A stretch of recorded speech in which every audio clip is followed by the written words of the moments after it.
What's up guys? So today's video we will be replacing a radiator cup with a radiator cup with temperature reader, and we will cover also how to check thermostats and thermo switch.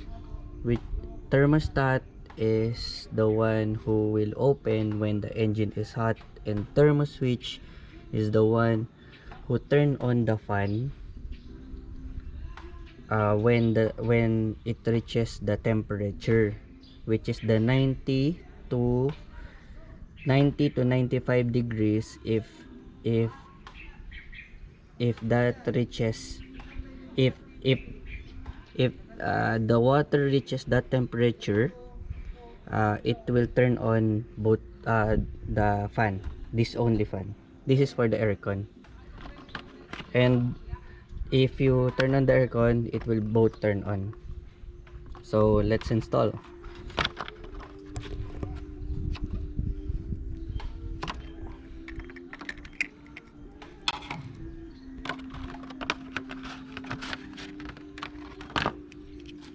So first we will check if it's right. So the way I see it, it is good. So there's two types of D1 radiator cup.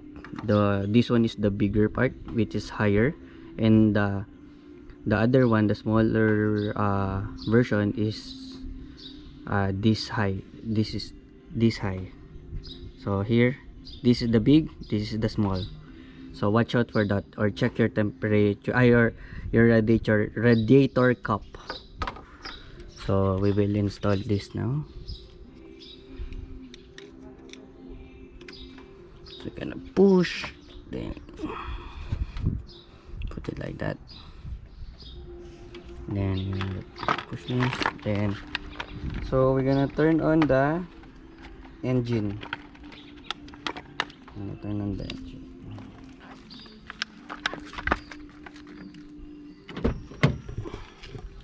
So I readied the OBDII reader just to check if the temperature reading is correct versus the OBDII reader.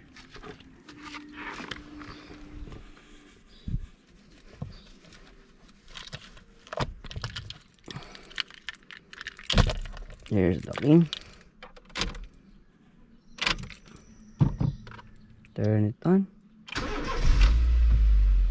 Okay. I almost forgot. We will set the OBDII. Okay. Diagnose. It will check everything up. Yes.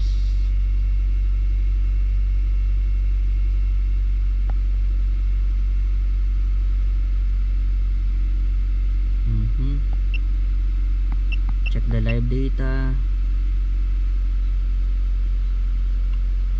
view live data, complete.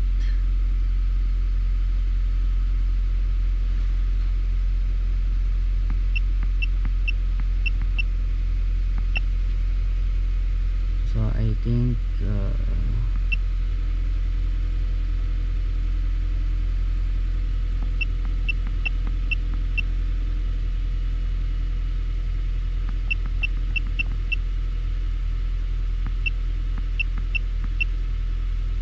okay.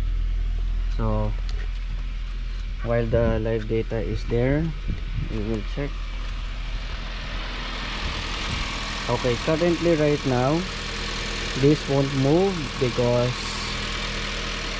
the thermostat is still closed inside, because the engine is cold. When the engine is cold, the engine is hot and reaches the temperature, it will open the thermostat, and then the hot water goes in here. So this will be hot. So I will cut this now and wait for the engine to be hot. What's up guys? So current reading on our OBDII D2 is ECT 73. So ECT means engine coolant temperature. So this is what we will monitor versus to our what we purchased, the D1 specs, D1 temperature. So as you can see, it is still 50 because it is not the thermostat is still close. It not distributes heat water to this. So this reading only reads the, I think, the room temperature, not the water. So we will wait more, and I will tell you if this is going to be hot. Also, in addition, if your engine is getting overheat, and if you check this, this is not going hot, or it is a room temperature, it means you have a bad thermostat, because thermostat will hit your engine before distributing water here. If thermostat fails to distribute water, the hot water will still stuck circulating only in at engine, not reaching the, what do you call this, radiator. So we will wait, and next we will check the engine temperature. We will use this to monitor, so we will wait. I think this readings is for the coolant inside the engine, because it is currently not much in the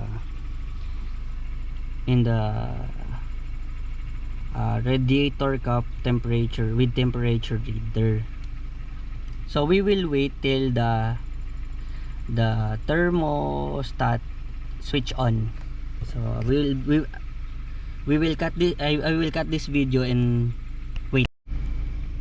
Okay guys, we have reading. It is currently 80. It's 80. Okay, as you can see, and we will check the gauge the cup we installed. So it is 80, so it is accurate. So okay, I'll explain. So the engine has two hoses for the coolant. The one is there, and the heat goes here. This is the heat. It is hot. The hot water goes here and move here, and then goes down, and then enter the radiator thermostat. So okay, so this is the hot water coming in, and cold water goes out. So what happened here is, if the water goes in, it will distribute to the radiator and goes down, and then cooling it down. Then after cooling it down, it goes onto this hose and here, and the entrance is the thermostat and entering the engine. So the thermostat is the gate of cold water entering the engine. So the thermostat reading the engine's temperature. So okay, it is now 81, I think 85.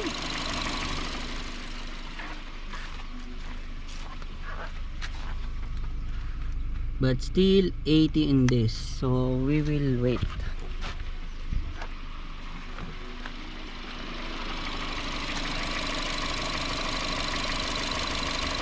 So we will get I will get back to you once I find something suspicious. What's up guys? So there it is now, it's 90, and upon checking this is getting hot. So my thermostat is good because at temperature of 90 the passage is opened. So we will wait for the fan switch to turn on, or the thermo switch to turn on. Hopefully it will turn on at 95 degrees, or I don't know, degrees or Celsius. So okay, I'll get back to you once the fan is on. We will check also the OBDII D2, if the OBDII D2 reading is only 84. So we will check, we will just wait and give you feedback. So guys, upon checking it is a 105 Celsius, and still my fan doesn't turn on. And upon checking on OBDII D2 reader, it is a 93 Celsius. So if this reaches 95 or 96 and the fan still turned on, I have a faulty thermo switch, or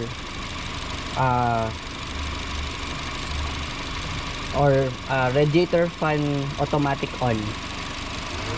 There, it turned on guys at 100.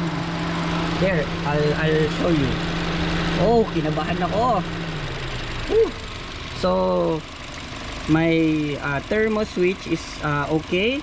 This is, upon checking, it turns on at 94 or 93 Celsius. So thermo switch is okay because it turned on at 94 or 93 Celsius at OBDII D2 reader. There at this, I don't know why it is not accurate.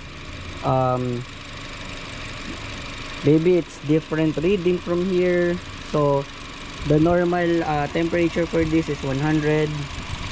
So I don't know if you're gonna like this video or not, or are you gonna like this D1 specs. I'm not promoting anything on this video. I'm just sharing you how to diagnose and what I purchased on Shopee or Lazada. So that's how you diagnose thermostat and thermo switch. Okay, so hope you learned from this video, and see you on the next